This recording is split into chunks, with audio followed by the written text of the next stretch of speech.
감사합니다. 이제 우리 하나님의 말씀, 오늘은 이사야 11장에 있는 말씀이 되겠습니다. 이사야 11장 1절로 5절 말씀 한 절씩 교독하시고 5절은 같이 읽도록 하겠습니다. 이새의 줄기에서 한 싹이 나며 그 뿌리에서 한 가지가 나서 결실할 것이요 그의 위에 여호와의 영 곧 지혜와 총명의 영이요 모략과 재능의 영이요 지식과 여호와를 경외하는 영이 강림하시리니 그가 여호와를 경외함으로 즐거움을 삼을 것이며 그의 눈에 보이는 대로 심판하지 아니하며 그의 귀에 들리는 대로 판단하지 아니하며 공의로 가난한 자를 심판하며 정직으로 세상의 겸손한 자를 판단할 것이며 그의 입에 막대기로 세상을 치며 그의 입술의 기운으로 악인을 죽일 것이며 함께 읽습니다. 공의로 그의 허리띠를 삼으며 성실로 그의 몸의 띠를 삼으리라. 아멘. 이 시간에는 지난주에 예고해드린 대로 우리 학습과 입교 서약을 진행하도록 하겠습니다. 먼저 학습을 받으실 김준연, 최나영 성도님 자리에서 일어나 주십시오. 자, 오른손을 들고 제가 묻는 서약 질문에 믿음으로 예라고 대답해 주시면 되겠습니다. 여러분은 모든 죄를 버리고 하나님만 의지하기로 서약합니까? 네. 여러분은 주 예수 그리스도를 자신의 구주로 영접하고 그를 신뢰하며 그분의 명령에 순종하기로 서약합니까? 네.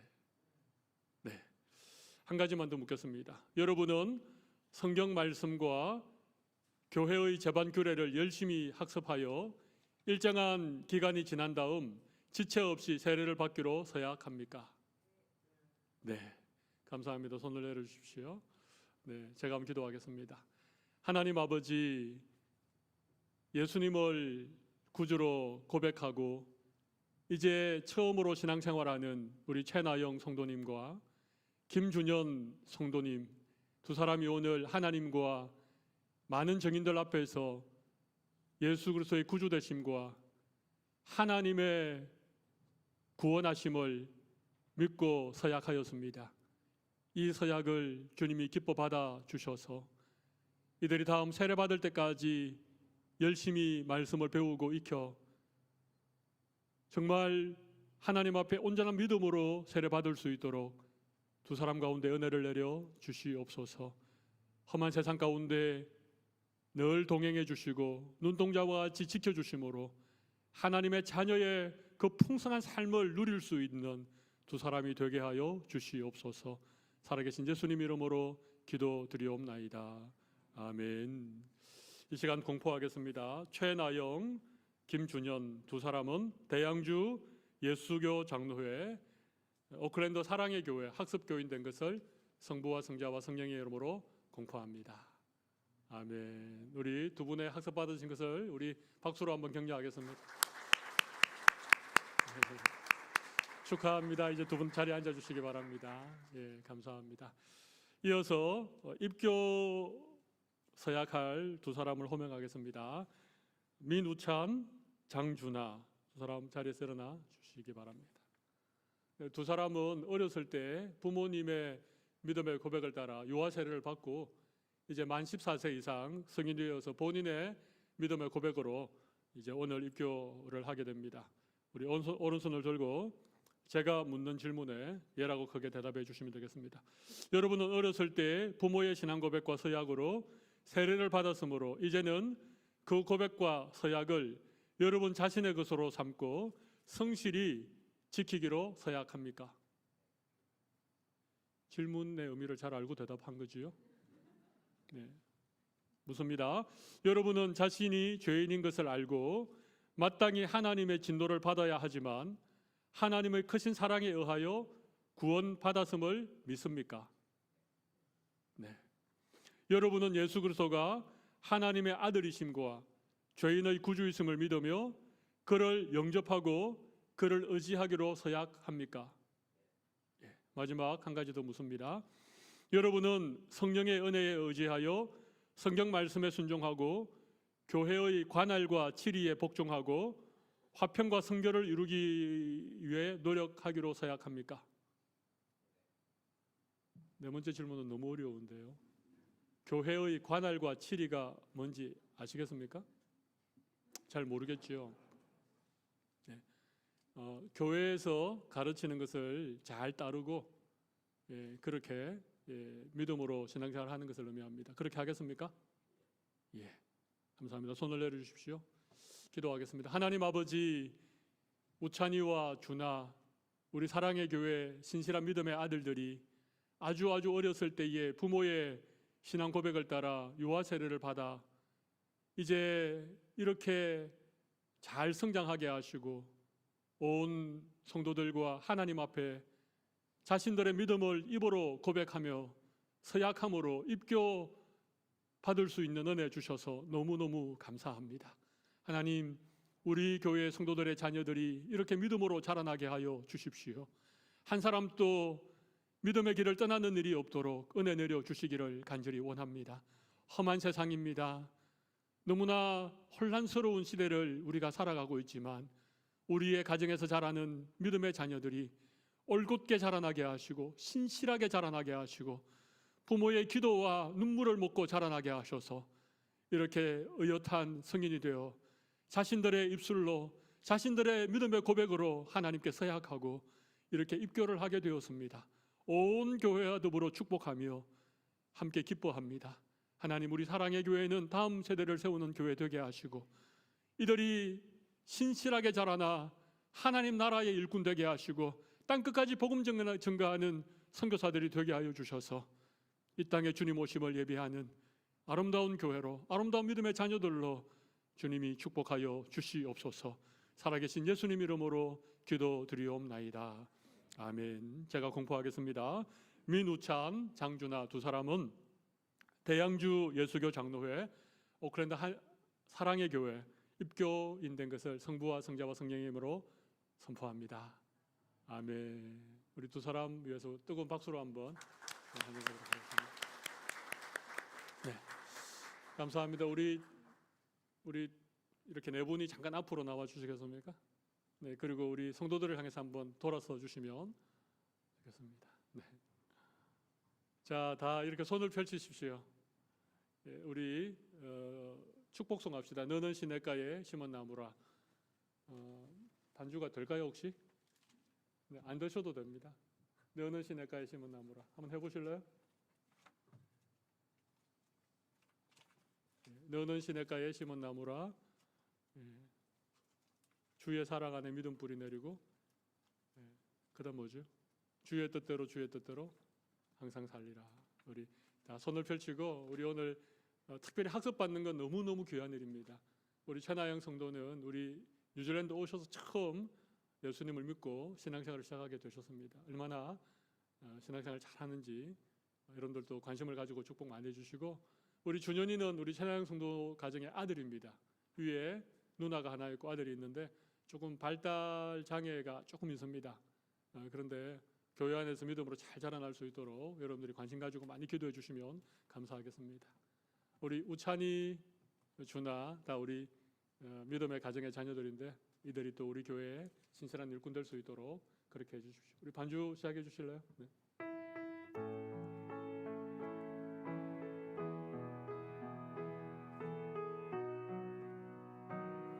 너는 시냇가에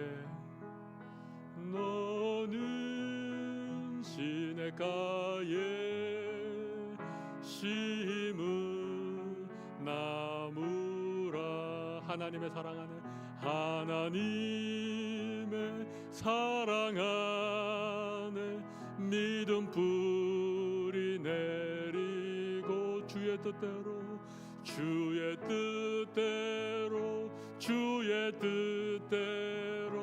항상 살리라. 다시 한 번 박수 하도록 하겠습니다. 네.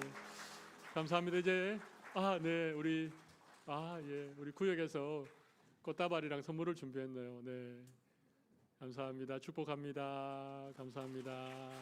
네. 네. 감사합니다. 예. 우리 자리에 가서 앉아주시면 되겠습니다. 네. 감사합니다. 네.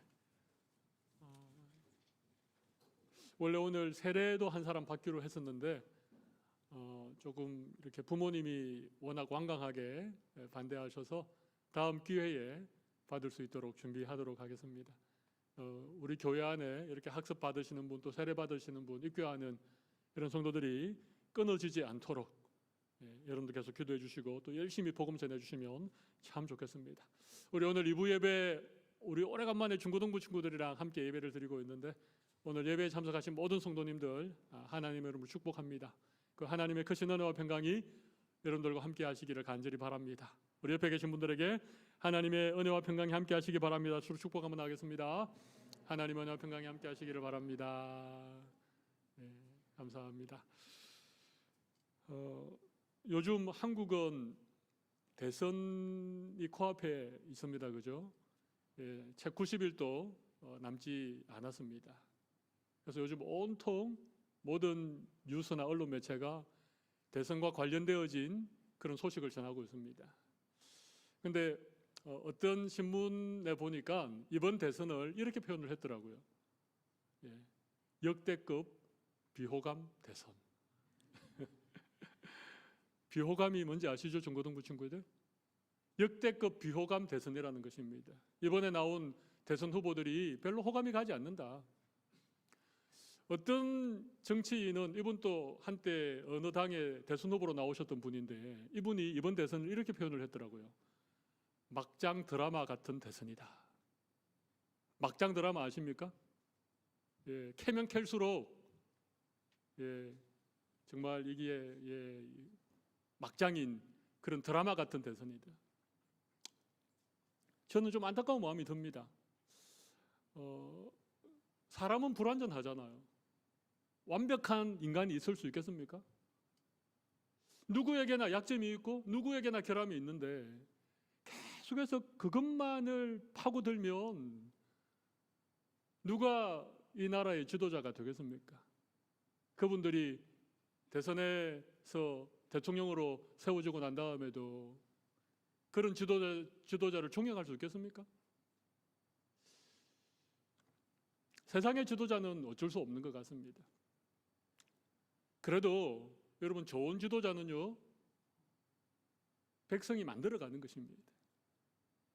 국민이 좋은 지도자를 세워가는 거예요. 그런데 우리나라는 어떻게 된 영문인지 자꾸 사람을 깎아내리고 작은 문제를 크게 확대해서 마치 문제가 많은 사람인 것처럼 그렇게 하는 것 같습니다.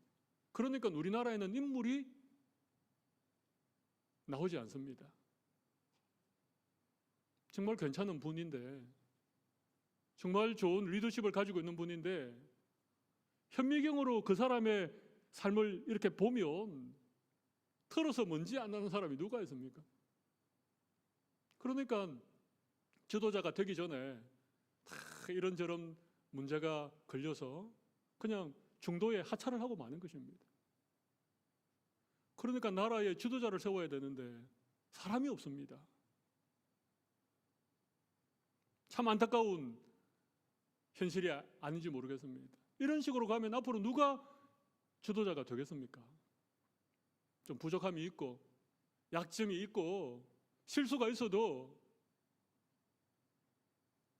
그걸 덮으면 되지 않겠지만 좀 격려하고 잘할 수 있도록 지지를 보내고 그러면 본인도 좀 용기를 내고 좀 더 열심히 그렇게 좋은 지도자가 될 수 있을 텐데 지도자가 되기 전에 상처투성이가 돼가지고 말이죠. 마음에 그냥 이 상처를 받고 그렇게 지도자가 되니까 그분이 정치를 잘 하겠습니까? 제가 설교 초반에 정치 얘기를 하는 이유는 오늘 주제가 지도자에 관한 얘기입니다. 이상적인 지도자인 예수님에 관한 말씀을 제가 좀 전하려고 합니다. 여러분, 세상에는 완전한 지도자가 없습니다. 세상에는 이상적인 그런 지도자는 없습니다.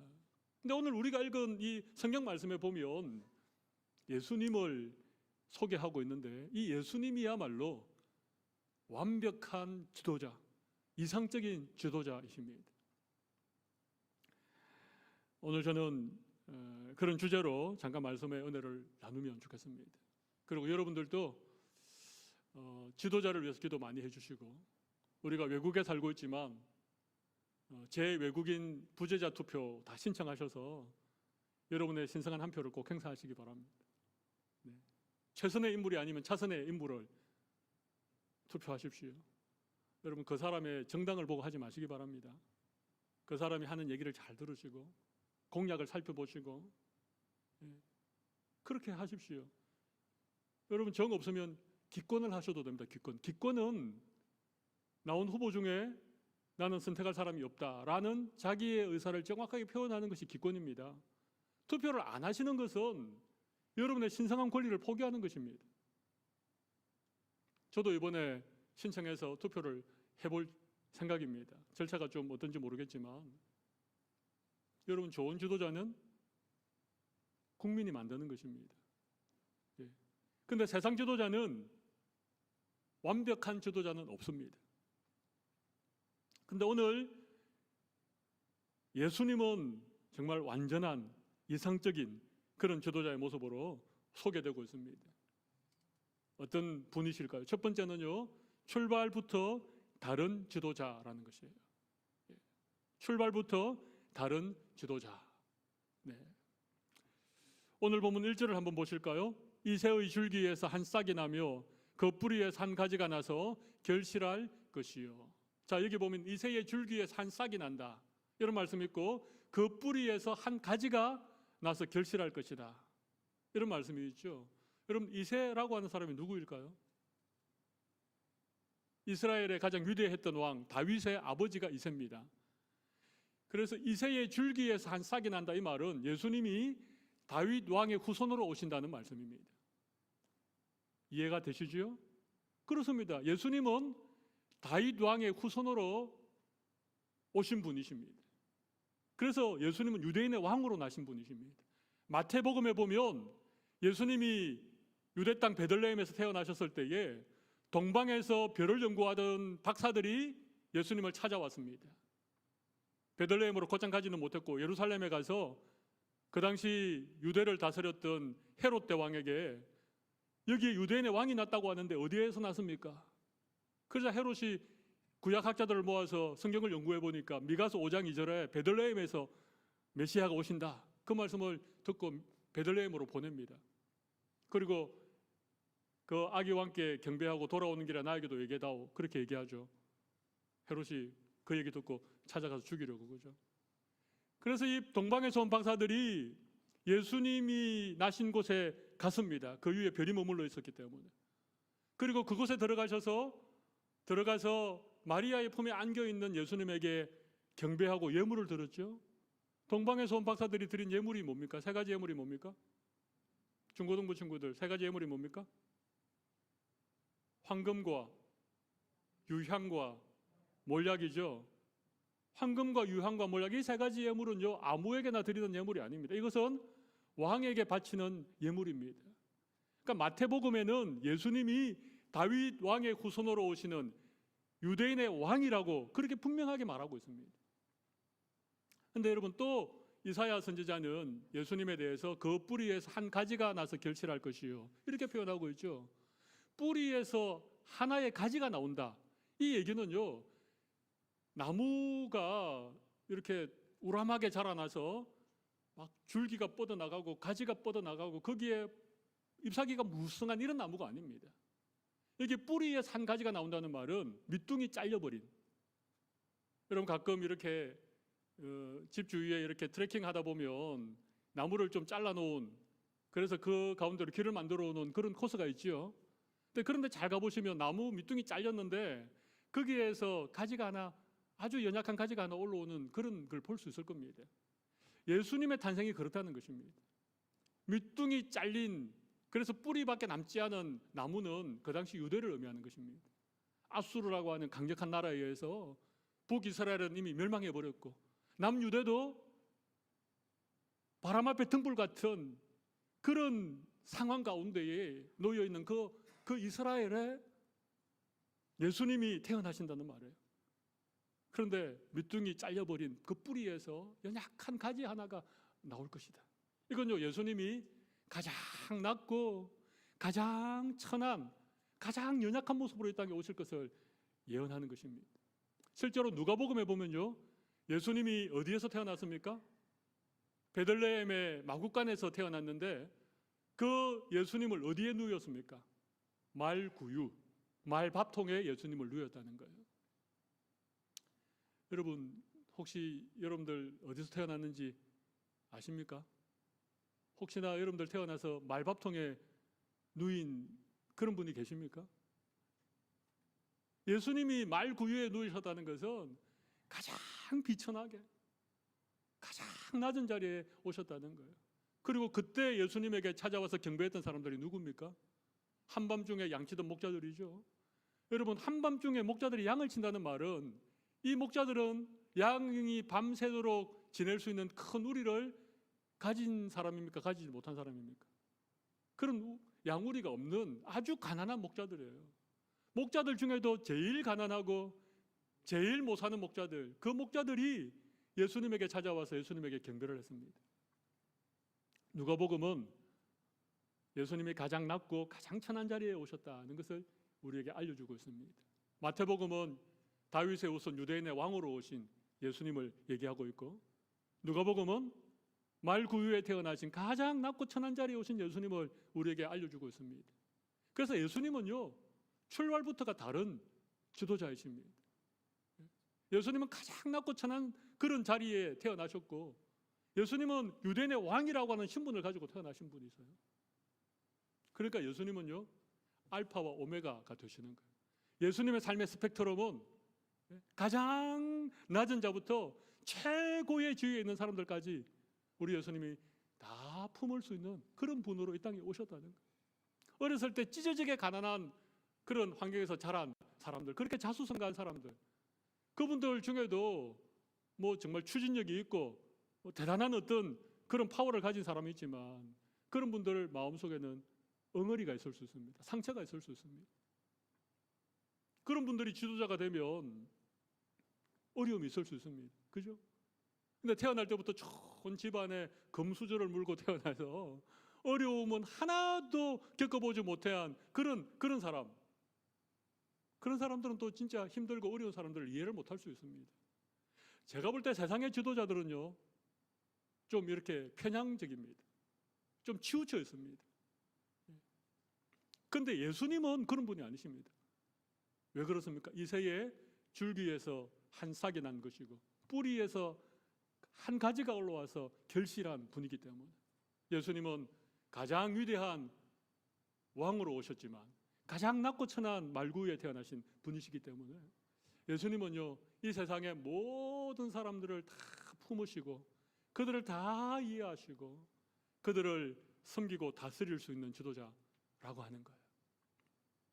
두 번째는요, 예수님은 지혜가 충만한 지도자였습니다. 지혜가 충만한 지도자였습니다. 오늘 본문 2절 말씀을 보겠습니다.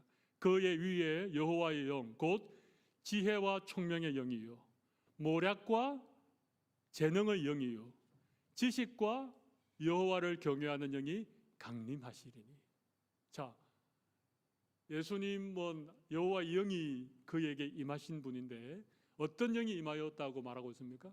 첫 번째는 지혜, 두 번째는 총명, 세 번째는 모략, 네 번째는 재능, 다섯 번째는 지식, 여섯 번째는 여호와를 경외하는 영. 그러니까 예수님은 완벽하게 준비된 지도자예요. 지혜가 충만한 지도자입니다. 그럼 지혜가 뭘까요? 지혜는요, 위스덤입니다. 본질을 꿰뚫는 능력입니다. 지혜가 뭐라고요? 본질을 꿰뚫는 능력이에요. 여러분, 비본질적인 게 많잖아요, 그죠? 근데 예수님은 지혜가 있기 때문에 본질을 꿰뚫어 보는 것입니다. 그게 지혜입니다. 드러나지 않은 본질적인 것을 꿰뚫어 보는 능력, 그게 지혜입니다. 총명은 뭘까요? 영어로 understanding입니다. 이건요, 팩트를 이해하는 능력입니다. 총명이 뭐라고요? 팩트를 이해하는 능력입니다. 어떤 사건이나 어떤 일이 있을 때에 정확한 사실관계를 이해할 수 있는 능력, 그게 총명이라는 것입니다. 지혜는 보이지 않는, 드러나지 않는 본질을 꿰뚫어 보는 능력이고, 총명은 드러난 어떤 사실관계를 정확하게 이해할 수 있는 능력을 예수님은 가지고 계시다는 거예요. 하나님의 영이 예수님 가운데 그런 능력을 주셨다는 거예요. 세 번째는 모략이에요. 모략은 참 어렵는데, 모략은 카운셀입니다. 모략. 이건요, 문제를 해결하는 능력입니다. 예수님은 모략의 영이 임하여서 모든 문제를 해결할 수 있는 능력을 가지셨다는 거예요. 어려운 질문도 척척 대답할 수 있는. 그죠? 바리새인들이 예수님에게 어려운 질문을 했죠. 세금을 내는 게 맞습니까? 내지 않는 게 맞습니까? 세금을 내라 그러면 매국노라고 몰아붙일 것이고, 내지 말라 그러면 로마의 반역자라고 고소할 것이고, 이런 어려운 질문 앞에 우리 예수님 어떻게 하셨습니까? 가서 동전을 하나 가져와 봐라. 동전에 누구의 얼굴이 새겨져 있느냐? 가이사의 얼굴이 새겨져 있습니다. 그래? 그러면 가이사의 것은 가이사에게 드리고 하나님의 것은 하나님에게 드려라. 얼마나 모략이 뛰어나십니까? 그죠? 간음하다가 현장에 잡혀온 여인이 있었습니다. 이 여인을 돌로 칠까요? 돌로 치라 그러면 예수님이 사랑과 용서를 가르쳤는데 어떻게 그럴 수 있습니까? 치지 말라 그러면 율법에는 간음한 여인을 돌로 치라 그랬는데 왜 율법을 어깁니까? 진짜 빼도 박도 못하는 어려운 문제를 예수님에게 냈습니다. 그때 예수님이 어떻게 하셨습니까? 너희 중에 죄가 없는 자가 먼저 돌로 치라. 그러니까 돌을 들고 있는 사람들이 다 돌을 땅바닥에 놓고 다 돌아가 버리고 말았어요. 그 자리에는 오직 가늠한 현장에서 잡혀온 여인과 예수님만 남았습니다. 예수님께서 내가 너를 정죄하지 않겠다. 그리고 가서 다시는 죄를 짓지 말라. 예수님의 뛰어난 모략의 모습이죠. 그렇죠? 모략이라고 하니까 조금 어감이 이상하긴 한데 이거 문제를 해결해내는 능력입니다. 재능은 뭘까요? 재능은 파워입니다. 이것은 일을 추진하는 능력입니다. 어떤 일을 그냥 추진력 있게 추진해내는 능력.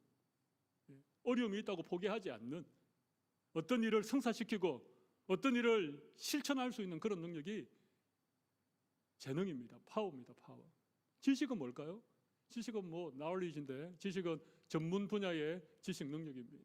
전문 분야의 탁월한 지식을 가지고 있는 것입니다. 국방이면 국방, 외교면 외교, IT면 IT. 모든 전문 분야에 대한 지식을 다 가지고 계신 분이 누구시라고요? 예수님이십니다. 왜? 하나님이 지식의 영으로 예수님에게 충만히 임하셨기 때문에 그렇습니다. 여섯 번째는요, 여호와를 경외하는 경외입니다. 경외는 fear입니다. 두려워하는 것입니다. 하나님을 두려워하는 거예요. 이게 중요합니다. 지도자들은요, 하나님 두려워해야 돼요.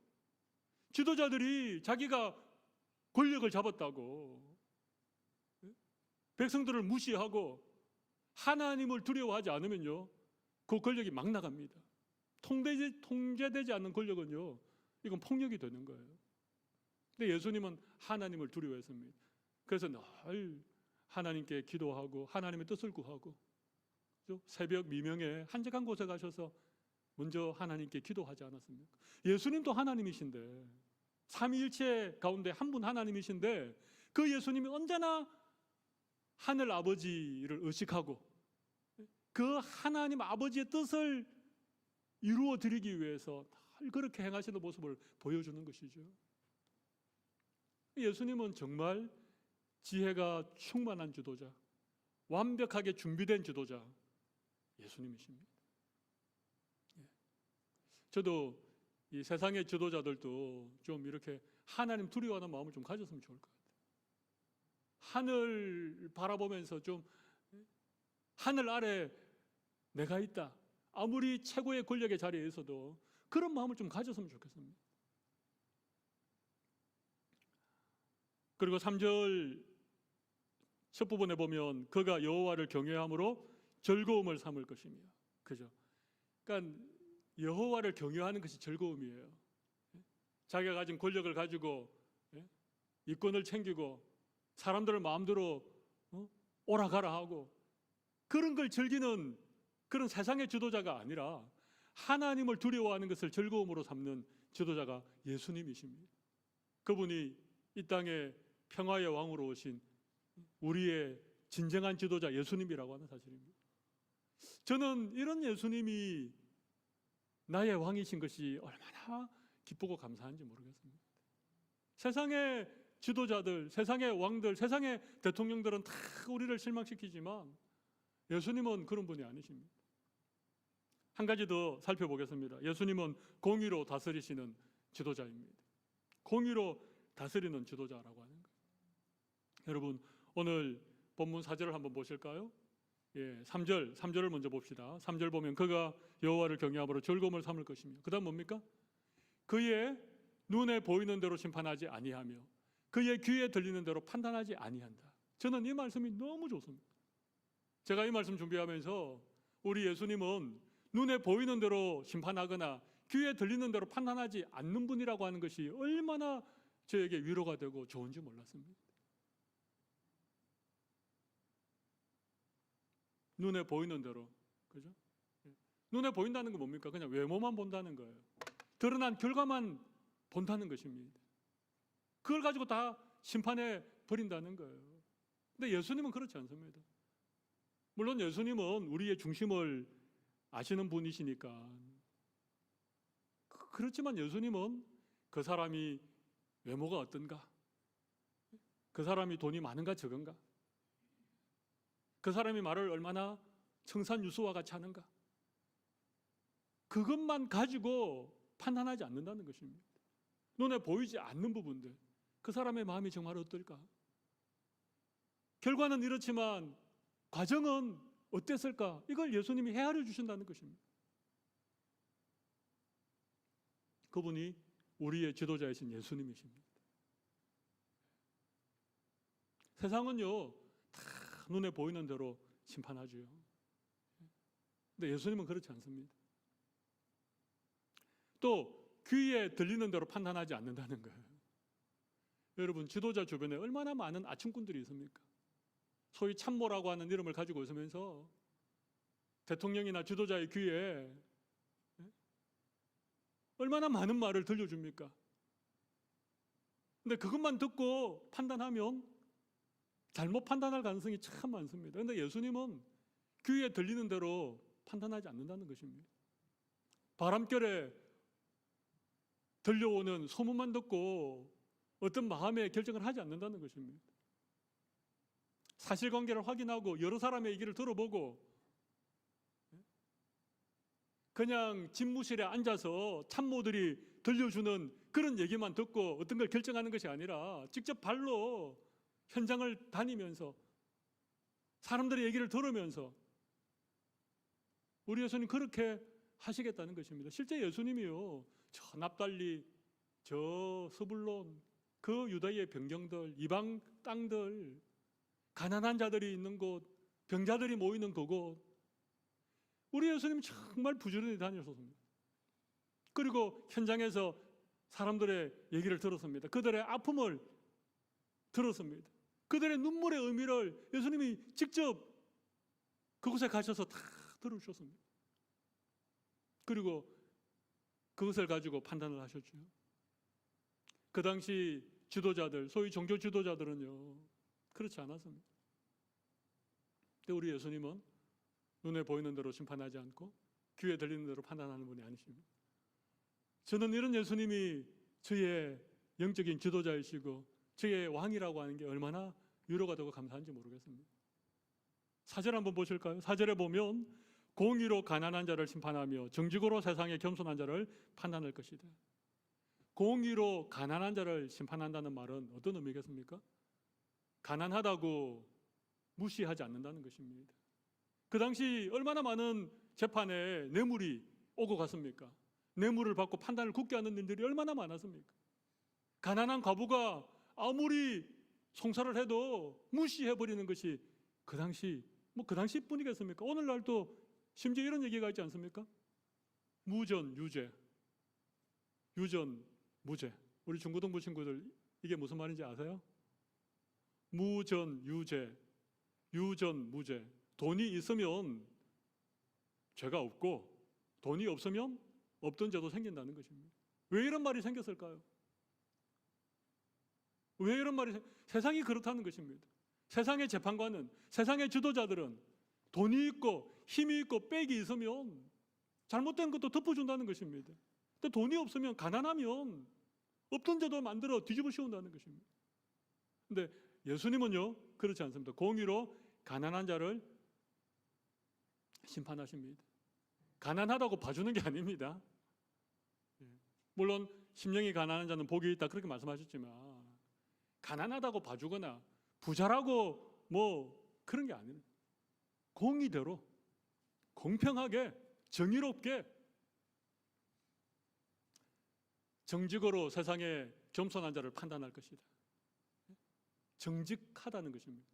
겸손한 자들, 겸손하다는 말은 좋은 의미도 있겠지만, 겸손하면 자기 주장도 하지 못하고 큰 소리도 치지 못하는데, 그러면 억울한 일을 당하고 불공평한 일을 겪게 되는 것이 세상인데, 우리 예수님은 정직하게 겸손한 자를 판단한다는 거예요. 그러니까 얼마나 좋은 지도자입니다. 그 예수님이 나의 왕이시다. 그 얼마나 감사하고 기쁜 일입니까? 그의 입에 막대기로 세상을 치며 그의 입술의 기운으로 악인을 죽일 것이며, 조금 어려운 말인데요, 예수님의 입에서 나오는 말씀에는 힘이 있다는 거예요. 그런 말씀이죠. 예수님의 말씀은 권세가 있다는 말입니다. 사람을 죽이기도 하고 살리기도 하는 그런 권세를 예수님이 가지신 분이라고 하는 거예요. 그게 입에 막대기로 세상을 치며 그의 입술의 기운으로 악인을 죽인다는 의미입니다. 여러분, 지도자의 말에 권위가 없어지면 나라를 다스릴 수가 없습니다. 지도자가 뭡니까? 최종 결정을 내리는 사람이 지도자입니다. 지도자 입에서 나오는 말 한마디는요, 천금의 무게가 있어야 돼요. 그런데 지도자가 말이죠, 말을 자꾸 바꾸고, 여기 가서는 이 말 했다가 또 다른 사람들 앞에서는 또 말을 바꾸고, 이러면 그 말에 권위가 하나도 없어지는 것입니다. 누가 그걸 믿겠습니까? 근데 우리 예수님은 그런 분이 아니십니다. 예수님의 말씀은 늘 정확했습니다. 당대의 종교 지도자들 앞에서도 조금도 꿀리지 않았습니다. 본디오 빌라도, 로마의 그 스슬프른 총독 앞에서도 예수님은 꿀리지 않았습니다. 하실 말씀 다 했습니다. 그 예수님이 우리의 지도자인 것이 이렇게 놀라운 일이라고 생각합니다. 마지막 한 가지만 더 생각해 볼까요? 5절 말씀을 보시겠습니다. 공의로 그의 허리띠를 삼으며 성실로 그의 몸에 띠를 삼으리라. 공의로 허리띠를 삼고 성실로 몸에 띠를 삼는다는 것은 예수님 자체가 공의고 예수님 자체가 성실이라는 것입니다. 그런 의미입니다. 예수님은 공의로운 분이십니다. 그죠? 예수님은 사람을 차별하는 분이 아니십니다. 외모를 보고 그렇게 사람을 가려서 나한테 좀 도움이 될 것 같으면 가까이에 두고, 별로 도움 안 될 것 같으면 무시해버리고, 그런 분이 아니십니다. 왜냐하면 예수님은 공의로운 분이기 때문에 그렇습니다. 성실이라는 말은요, 성실이라는 말은 한결같다는 말입니다. 성실이 뭐라고요? 한결같다는 것입니다. 기분이 좋으면 막 열심히 막 했다가 좀 기분 안 좋으면 그냥 확 팽개쳐 버리는 그런 분이 아니라는 것입니다. 국민들의 인기를 얻으려고 막 선심성 공약을 막 남발했다가 실제로 그 자리에 가면은 입 닫고, 그건 성실한 게 아니죠. 성실은요, 그가 뭐 어떤 자리에 있든지 성실한 거죠. 예수님은 성실한 분이십니다. 예수님은 당신께서 한 번 하신 말씀에 대해서는요, 성실하게 그것을 지켜나가는 분이십니다. 그러니까 우리는요,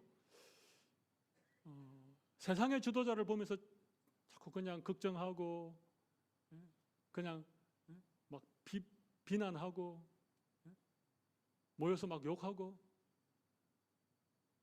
그러지 마시고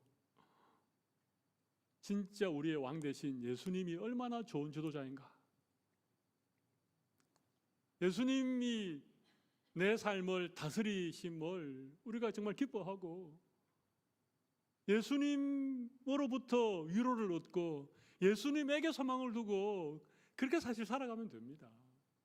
세상 사람들이야 예수님 같은 지도자를 모르니까 그들이 막 실망하고 그들이 욕하고 그들이 맨날 모이면 나쁜 얘기하고 이건 어쩔 수 없잖아요. 그 사람들에게는 예수님을 모르니까 세상의 지도자밖에 모르니까 그럴 수밖에 없잖아요. 근데 우리는 달라야 돼. 왜냐하면 우리는 예수님이 우리의 왕이시기 때문에.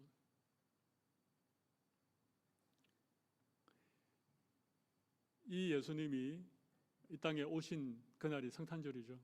우린 성탄을 기다리고 있습니다. 이 땅에 다윗의 후손 이새의 줄기에서 한 싹이 나며 그 뿌리에 산 가지가 나서 결실하는 왕이 되시는 그 예수님이 세운 나라가 하나님의 나라죠. 그죠? 예수님이 세운 나라가 하나님의 나라입니다.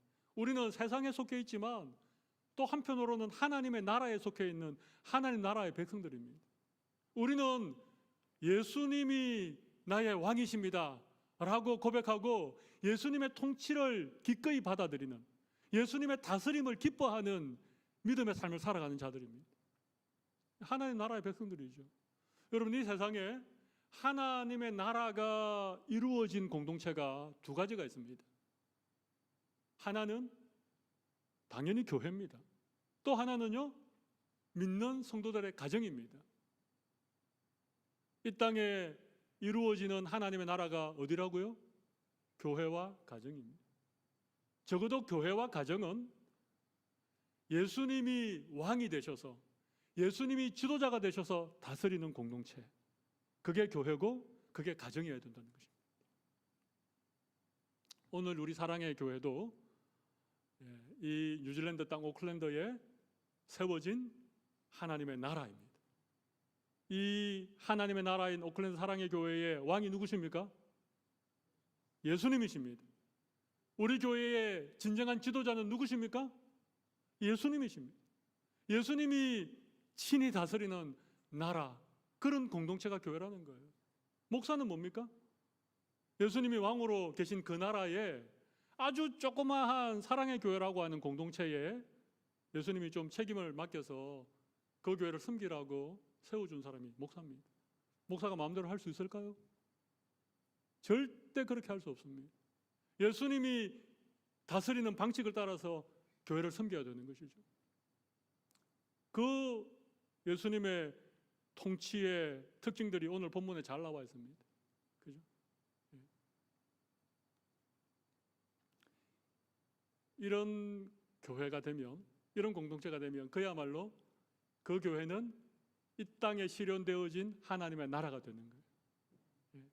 정말 이 세상 어디에서도 찾아볼 수 없는, 저는 우리 사랑의 교회가 예수님이 친히 왕 되셔서 다스리는 그런 공동체가 되었으면 좋겠습니다. 저도 늘 그런 마음으로, 제가 오늘 말씀 준비하면서 얼마나 기쁘고 감사했는지 모르겠습니다. 여러분이 어떤 구역의 구역장이시라면, 여러분의 아이들을 가르치는 교사라면, 한 가정에 하나님이 세워주신 그 부모라고 하는 그런 지도자의 자리에 있다면 여러분들도 예수님처럼 또 예수님의 통치 아래에 있는 그런 사람으로서 가정을 섬기고 구역을 섬기고 아이들을 섬겨야 된다는 것입니다. 저는 우리 사랑의 교회가 정말 예수님이 왕이십니다 그렇게 하는 고백에 그치는 것이 아니라 오늘 예수님이 어떤 지도자이신지를 우리가 오늘 배웠으니까 그런 통치가 있는, 그런 다스림이 있는 그런 믿음의 공동체를 세워갈 수 있기를 간절히 바랍니다. 우리 이 시간 가슴에 손을 올리고 잠깐 제가 기도하도록 하겠습니다.